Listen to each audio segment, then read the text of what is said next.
Pour beaucoup de gens, l'investissement et la finance sont comme une langue étrangère à comprendre. Des termes incompréhensibles, des graphiques labyrinthiques et des chiffres qui bougent sans aucune logique. Tout semble trop compliqué, un monde lointain, presque extraterrestre. Mais ça ne doit pas être comme ça. Aujourd'hui, je vais te prendre par la main, t'amener avec moi et te montrer le chemin. Te faire comprendre qu'investir peut être simple, naturel, presque comme respirer. Et que derrière cette simplicité, il y a tout ce qu'il faut pour construire ton avenir financier. Bonjour à tous les amis, bienvenue dans cette nouvelle vidéo. Moi c'est Giovanni, cela fait 5 ans que j'étudie les marchés financiers, que je gère mes économies en autonomie. Et dans cette vidéo, je vais te montrer exactement comment construire un portefeuille efficace en 2025, même si tu connais rien à la finance. Je vais te transmettre une leçon qui t'aidera à faire grandir ton épargne avec le temps. Traiter tes investissements comme une facture que tu dois payer tous les mois, comme l'électricité, le gaz ou ton abonnement Netflix. Car le premier secret, c'est de ne jamais avoir à penser si tu dois investir ou pas, mais de le faire automatiquement et de manière constante. Et laisse-moi te dire une chose, en suivant ces étapes simples mais solides, tu vas économiser beaucoup de temps, des essais, des erreurs inutiles et du stress. Et si tu restes jusqu'à la fin de la vidéo, je te révélerai quelques entreprises que j'ai dans mon portefeuille long terme et qu'aujourd'hui, je garderai toute ma vie. Alors commençons par dire une chose, j'ai étudié pendant plusieurs années, j'ai lu beaucoup de livres et j'ai suivi aussi des formations. Et si j'ai compris quelque chose, c'est que la simplicité bat très largement la complexité. Surtout quand tu débutes et tu ne connais pas vraiment dans l'économie et dans la finance. Le meilleur investissement, ce n'est pas celui qui est le plus compliqué, mais celui que tu comprends vraiment. Simple, clair, un peu comme une pizza, peu d'ingrédients, mais les bons. Et avec ça, tu peux faire des merveilles et en être satisfait. D'ailleurs, même Warren Buffett, qui en a vu passer des crises et des cycles, le répète toujours. Pourquoi te compliquer la vie avec des actions individuelles si tu n'es pas à la liste? Vaut mieux miser sur des fonds passifs ou sur les ETF qui répliquent l'SP500 ou le marché mondial.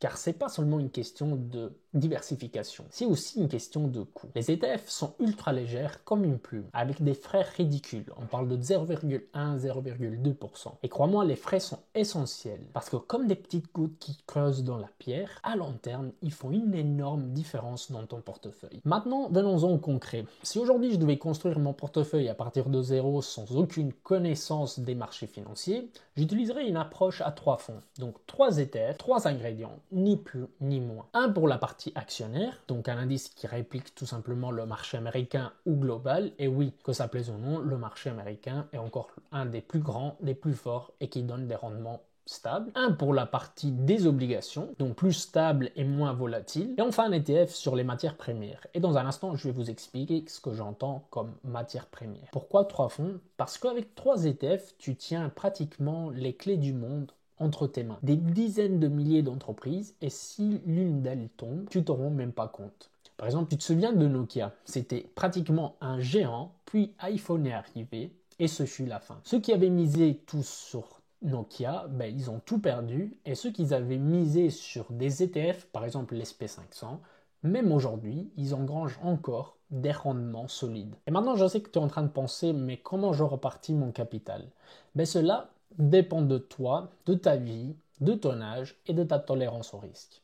Et sur ce dernier point, laisse-moi te dire une chose, même si tu penses connaître ta tolérance au risque, tu le découvriras que le jour où ton portefeuille subira une baisse, car il y a eu un crash boursier. Parce que quand tout monte, c'est très facile, on gagne de l'argent et on se raconte toujours la même histoire. Oui, je resterai calme lorsqu'il y aura un crash boursier. Mais crois-moi, ce sera seulement lorsque tu vas subir un crash boursier dans ton portefeuille que tu découvriras de ce que tu as fait. Et il n'y a rien d'honteux à savoir si on est moins propice, donc on a moins de tolérance au risque ou de ce qu'on croyait. C'est tout à fait normal et rappelez-vous que c'est votre portefeuille qui doit s'adapter à votre vie et pas l'inverse. Cela dit, la règle est plutôt simple. Plus tu es jeune, plus tu peux te permettre de prendre des risques et d'avoir plus d'actions dans ton portefeuille. Pourquoi? Parce que tu as plus de temps pour rattraper ou récupérer des éventuelles pertes. Quand tu es jeune, donc tu peux prendre plus de risques parce que tu as tout l'avenir devant toi et tu peux envisager d'avoir un portefeuille composé entre 70 et 80% d'actions et le reste en obligations et matières premières. Après 35-50 ans, il faut commencer à baisser le volume de la musique et être plus prudent. Par exemple, à 35 ans, tu peux commencer à envisager de descendre la composition des actions et donc rester sur 65% actions, 25% obligations et le reste en matière première. Après 50 ans, tu pourras encore plus descendre donc la composition des actions, et envisager un 40% en actions, 50% obligations et 10% en matières premières. Personnellement, je suis encore assez jeune, donc j'ai 28 ans, et ce que je fais moi, c'est 75-80% en actions, 10% en obligations et 10% en matières premières. Puis vous pouvez vous amuser, même dans les obligations, par exemple, de diversifier encore une fois. Par exemple, vous pouvez prendre des obligations moins risquées comme des titres d'État. Ça dépend où, bien sûr, de diversifier, de prendre des high yield un peu plus risqués mais avec un rendement plus élevé. Vous pouvez prendre aussi des obligations en euros, donc pour se protéger du risque de change. Et donc, il y a vraiment tout un monde. Et enfin, comme je vous ai dit, donc pour les matières premières, ce que moi j'appelle matières premières, c'est de l'or et du Bitcoin. Et si vous vous demandez pourquoi j'ai mis de l'or, j'ai fait une vidéo très intéressante dans ma chaîne, vous pouvez aller la retrouver il n'y a pas longtemps, je vais vous mettre le lien en description, où j'explique comment marche l'or et quand il performe mieux que les actions. Mais en tout cas, pour la faire courte dans la vidéo, de l'or dans son portefeuille sert pour limiter les pertes quand le marché s'effondre et pour récupérer plus rapidement. Et pourquoi le Bitcoin? Parce qu'il est désormais démontré qu'une petite part de Bitcoin dans son portefeuille a aidé à augmenter les rendements globaux. Et peut-être qu'un jour, au lieu de se comporter comme une action ultra volatile, donc un asset risk on, se comportera plutôt comme un or numérique. Et alors à ce moment-là, ça aura encore plus de sens de le mettre dans son portefeuille. Et bien à ce stade, tu pourrais te demander combien d'argent faut-il investir. La vérité, c'est qu'il n'y a pas une réponse unique pour tout le monde. Mais je peux te donner quelques conseils.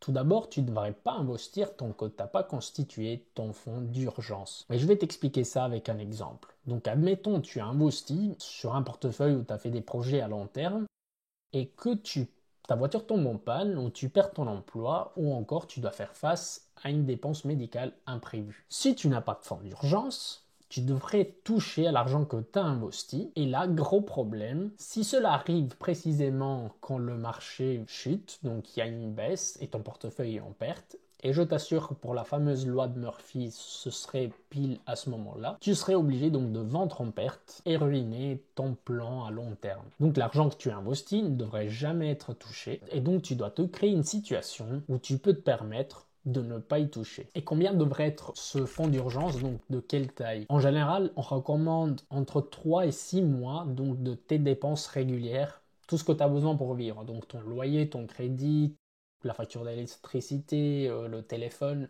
et vraiment tout ce que tu as besoin pour vivre au quotidien. Il faut te dire que si tu perds ton boulot, exemple, tu dois savoir vivre 3-6 mois sans toucher à l'argent que tu as investi. Il faudrait garder cet argent dans un compte épargne classique, même si le rendement n'est pas très haut, mais il faut que ça soit facilement accessible.